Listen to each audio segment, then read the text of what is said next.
Dans cette vidéo, je voudrais te montrer comment tu peux enregistrer ce qui se passe sur l'écran de ton iPhone ou de ton iPad directement sur ton Mac sans dépenser le moindre euro en logiciel ou en matériel. Allez, c'est parti. Bonjour à toi, bienvenue sur cette vidéo. Si tu ne me connais pas, je m'appelle Bertrand Soulier et je t'aide à créer du contenu, à utiliser les outils et les logiciels dont tu disposes pour créer du contenu. Tu sais que ma philosophie, c'est d'éviter de dépenser trop d'argent quand on peut faire les choses très simplement. L'autre jour, j'ai eu une question qui était intéressante parce que quelqu'un m'a demandé comment je faisais pour filmer mon iPhone, comment je faisais pour faire des vidéos de démonstration de ce qui se passait sur mon iPhone. Alors, moi j'utilise différents logiciels, j'ai décidé de ne pas te montrer ces logiciels-là. Bon, il y en a un qui s'appelle ScreenFlow, j'en ai déjà parlé dans des vidéos précédentes, mais en fait, ce que je voudrais te montrer dans cette vidéo, c'est comment tu peux le faire très simplement, sans acheter autre chose, aucun logiciel, aucun câble, etc. Tu as déjà tout. Si tu as ton iPhone, par exemple, ou si tu as un iPad, ça marche pareil. Tu peux le faire très simplement en prenant ton ordinateur. Là, vraiment, c'est quelque chose, je le dis, c'est pour les Mac. Ton téléphone ou ton iPad. Et puis, il te faudra, bien entendu, le câble. Voilà, le câble. On va faire la méthode avec le câble. Parce que j'ai une méthode sans câble, mais qui te demanderait d'acheter un logiciel complémentaire. Donc, on va faire la méthode avec le câble. Alors cette astuce est extrêmement simple, donc ça va aller très très vite.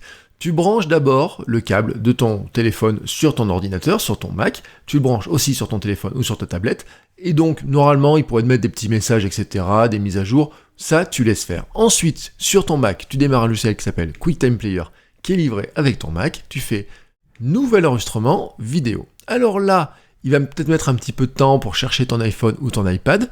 Ne t'en fais pas, il n'y a aucun souci là-dessus, il prend un petit peu de temps. Voilà, moi, il a démarré. Et puis, comme par magie, il devrait faire apparaître mon téléphone. Alors là, c'est pas le cas. Alors, pourquoi ? Tout simplement parce qu'il faut que je le déverrouille. Donc, je déverrouille mon téléphone. Et là, comme par magie, mon écran vient d'apparaître. Et oui, voilà, tout simplement. Alors, si c'est pas le cas, je te donne l'astuce. Tu peux descendre en bas ici, tu vois, ce bouton que tu as ici, et tu peux choisir la caméra qui va filmer, et là tu vois que c'est téléphone. Alors si tu as une caméra, il se peut, une webcam, il se peut que ce soit déjà réglé sur la webcam, ou que ce soit réglé sur ton autre caméra, ça c'est pas impossible. Et le micro, tu vois ici qu'en fait, il y a différents micros qui sont réglés dessus. Tu vois, il y a entrée ligne, il y a About Me, c'est mon téléphone, donc ça serait le son du téléphone. Ici tu as le Camlink, c'est ce qui me permet de brancher l'appareil photo sur l'ordinateur. Le son serait pas terrible, j'ai déjà essayé. Et puis tu vois que ici j'ai Raspberry qui est mon micro, qui est mon micro avec lequel j'enregistre le son du podcast. Ensuite, tu choisis la qualité que tu veux faire et puis après tu appuies sur le bouton enregistrer. Mais même sans enregistrer, ce qui est intéressant, tu vois, c'est que si je navigue sur mon téléphone, il va faire défiler l'écran, voilà, tout simplement, il fait défiler l'écran. Et ça, c'est intéressant parce que, par exemple, tu pourrais te servir de cette astuce-là, moi je l'ai fait beaucoup en formation, pour faire des démonstrations à l'écran, tu vois, sans m'embêter. Je branchais, mon ordinateur était branché sur un vidéoprojecteur, je branchais comme ça mon téléphone sur l'ordinateur, hop, je mets le câble, je démarre QuickTime, je mets QuickTime, j'affiche QuickTime directement sur la vidéo du vidéoprojecteur, et je pouvais faire des démonstrations à l'écran pour montrer exactement ce que je faisais comme manipulation, sans même appuyer sur le bouton enregistrer, tu vois, sans avoir besoin d'enregistrer, puisqu'il réplique exactement toutes les actions que tu fais. Voilà, c'est une astuce extrêmement simple, tu vois, il n'y a pas plus simple. Franchement, il n'y a pas plus simple. Une fois que tu as fini d'enregistrer ta vidéo, il va te demander où tu veux l'enregistrer, et donc après, tu en fais ce que tu veux.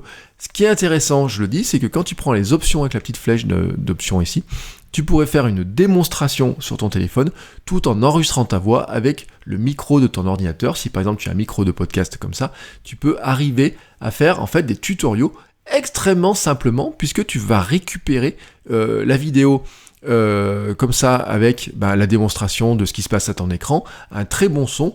Ça peut être une option si tu trouves que le son de ton téléphone par exemple n'est pas très bon quand tu enregistres et que tu vas avoir un meilleur son.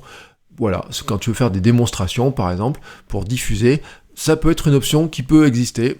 À toi de voir si tu l'utilises. En tout cas, c'est possible. Voilà, je te l'ai dit, cette astuce-là, elle est extrêmement simple. Je pouvais pas faire plus simple que ça, mais en tout cas, ça répond à une question que j'avais eue. Et donc, je tenais à cœur de répondre à cette question. Si toi aussi tu as des questions, n'hésite pas à la laisser dans les commentaires de cette vidéo. On se retrouve très bientôt pour d'autres contenus. Si tu veux plus d'astuces, regarde dans la description de cette vidéo, il y a un lien pour t'inscrire à mes mails. Et dedans, je te donne des astuces, des conseils, des choses en plus pour t'aider à progresser, à créer du contenu, à développer ta marque personnelle et à vivre de ta passion et de tes contenus. Allez, sur ce, je te souhaite une très belle fin de journée et je te dis à très bientôt.